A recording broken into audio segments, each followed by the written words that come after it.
I love Pokedoku. Pokedoku is a Sudoku-based Pokemon game, where instead of making the numbers fit, you use the Pokemon. The game has 9 squares and your job is to fill it in with Pokemon that matches the criteria given. There's a new puzzle every single day. My favorite feature is the uniqueness score. The squares each have multiple answers, but you get points based on how many people pick the same answer as you. And I like to try to get the most unique board possible. Every Monday and Friday, Pokedoku hosts Creator Days, where content creators like myself create the puzzle for the day. So when Pokedoku themselves reached out to me asking if I was interested, as someone who loves doing their puzzles in the morning, I was definitely on board. So today we will make the Kimolingo Pokedoku puzzle. If you see this video at the time of release, you can head over to Pokedoku.com and play it yourself right now. But if you're a few days late, not to worry, you can still find it in the archived puzzles for the next 2 weeks. But how does one make a puzzle? I could just make one with all of my favorite Pokemon in mind, or fill it in with inside jokes that I have with my friends. But I want my puzzle to make sense to my channel and to the videos that I tend to make, as well as remembering how I like to play the game.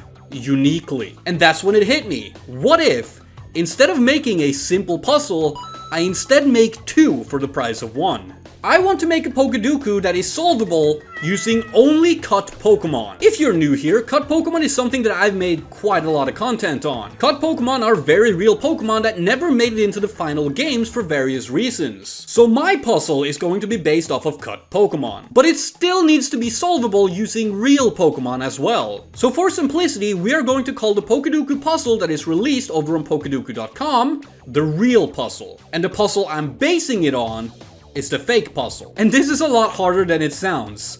Yes, there's actually quite a lot of cut Pokemon out there. The problem is that most of them are not exactly something I can work with. I also want to use cut Pokemon that I like, for example, Bomushika. The problem with using this Pokemon is that the reason I want to use it for this puzzle is that it is a fire and water type Pokemon. And if I make a water and fire type square, the only possible answer on the real puzzle would be Volcanion. And that doesn't work, as all squares have to have at least 2 possible answers. So in order for this to work, I decided to categorize every single cut Pokemon out there by typing, method of evolving, generation, and even what the Pokemon were likely based on. And after performing an extremely tedious task, I have 11 water type Pokemon, 6 normal type Pokemon, 5 fire type Pokemon, 3 dark types, 5 grass types, and 7 starter Pokemon, and a whopping 9 baby Pokemon. This did not help nearly as much as I thought it would. If you're wondering, it felt like playing solitaire with half the deck of cards. You might think having 9 baby Pokemon is a blessing, but in reality, only 3 of them were even usable. After 5 hours of testing, thinking, and trying to cope with the fact that I literally made a category solely dedicated to fish Pokemon, I came up with an idea. Instead of trying to fit everything together randomly, what are some of the things I know I can or have to use? Well, the first thing I noticed was that almost all of the Pokemon I had to work with were from Generation 2. That's because the Pokemon from the 1997 Space World demo are the most complete cut Pokemon out there, having typings, names, moves instead of crocky. So the first square has to be Johto. For the next one, I went with first partner Pokemon,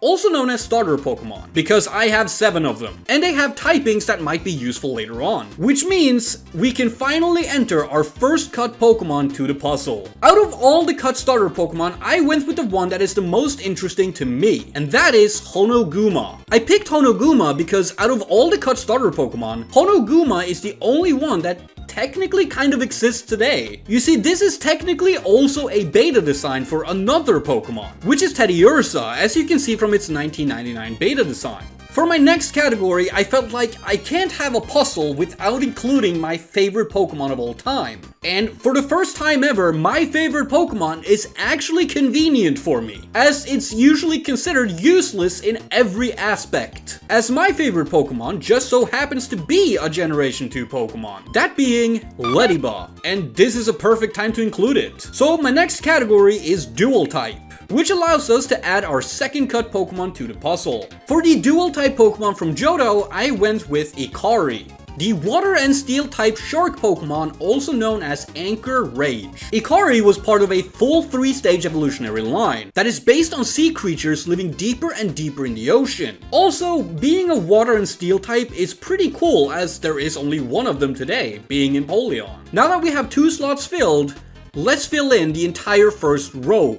For this, I went with Final Evolution, and I decided to pick Purakusu, most commonly referred to as Plux, which is the evolved form of Pinsir, and was most likely supposed to serve as a counterpart to Scizor. It is possible that this Pokemon also sort of exists today, as there is another Pokemon missing from the Space World demo, that being Heracross, and it is believed by many that Plux would later become Heracross. And with that, the first row is done, and I think now is a good time to add some typings to the board. And the first typing is Water. Considering how many water types I have, you probably saw this one coming. And with my pick for a Generation 2 water type starter Pokemon, I chose Kurusu, because it's cute. Kurusu and its evolutionary line that were replaced by Totodile were most likely cut due to the similarities to Lapras, as both of them are based off of Plesiosaurs, though I've heard some say they remind them of the Popplio line in Generation 7. For the next pick, I decided to pick my favorite cut Pokemon of all time, the Bomb Sea Lion Pokemon, Bomushika. I absolutely love this thing, so I'm glad I got to use it. This was the first ever water and fire type Pokemon to exist before the introduction of Volcanion in Generation 6. And now we're moving on to the final Pokemon of the row, a final stage water type Pokemon, and I went with Shibirafugu, the original evolution to Quillfish. Its name means numbness pufferfish. I really wanted to use Turban for this, as I think it's really cool that the shelter on Slowbro's tail was supposed to be its own Pokemon. But the problem is, it doesn't actually evolve, and therefore doesn't count for these categories. But